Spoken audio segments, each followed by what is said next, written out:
আসলে বিএনপি অনেক আন্তরিক এই অন্তর্বর্তী সরকারের উপরে, বাংলাদেশের জনগণের উপরে, গণতন্ত্রের উপরে, নির্বাচনের উপরে অনেক আন্তরিক। দেশের জনগণের উন্নয়ন চাই, দেশের উন্নয়ন চাই বিএনপি। এই জন্য বিএনপি অনেক আন্তরিক। তো এখন বাংলাদেশে যে সংস্কার আর বিচারের নামে যে নাটকগুলো সৃষ্টি হয়ে গেছে, নির্বাচনটাকে পিছানোর মানে যে একটা ফায়তারা চলতে আছে, দেখেন 2-1 দিন আগে এসব গুঞ্জন দেখা গেছে যে নির্বাচন ফেব্রুয়ারিতে আসার সম্ভাবনা আছে। এখন আবার বন্ধ হয়ে গেছে এই গুঞ্জন, এখন আর এই গুঞ্জন নাই। ফেব্রুয়ারিতে নির্বাচন হওয়ার সম্ভাবনা এখন আর বাংলাদেশের জনগণ আর দেখে না। মানে বাংলাদেশের জনগণ দর্শকের মতো, অন্তর্বর্তীকালীন সরকার আর রাজনৈতিক দলগুলা মানে নাটক সৃষ্টি করে, আর বাংলাদেশের জনগণ হচ্ছে দর্শক, নাটক দেখে।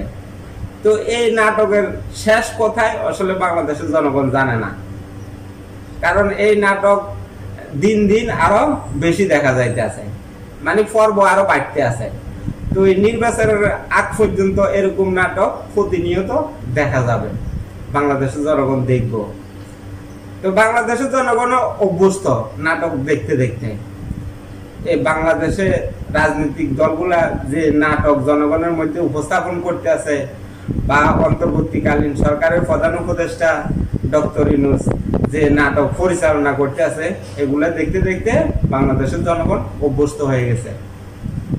এখন দেখেন অন্তর্বর্তীকালীন সরকার বারবার বিতর্কিত হয়ে গেছে।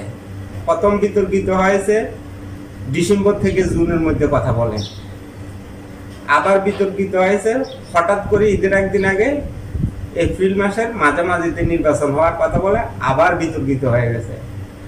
আবার বিতর্কিত হয়ে গেছে লন্ডনে গিয়ে বিএনপির ভারপ্রাপ্ত চেয়ারম্যানের সাথে কথা বলে ফেব্রুয়ারি মাসে নির্বাচন হওয়ার সম্ভাবনা দেখানোর কারণে আবার বিতর্কিত হয়ে গেছে। তারা বিতর্কের মধ্যে পড়ে আছে। আসলে বাংলাদেশের জনগণ বুঝতে পারছে না যে আসলে বাংলাদেশে আদৌ নির্বাচন হবে কিনা, আর অন্তর্বর্তীকালীন সরকারের প্রধান উপদেষ্টা বাংলাদেশের ভিতরে একটা অবাধ, সুস্থ, নিরপেক্ষ নির্বাচন দিবে কিনা, এটাই সন্দেহ জনগণের।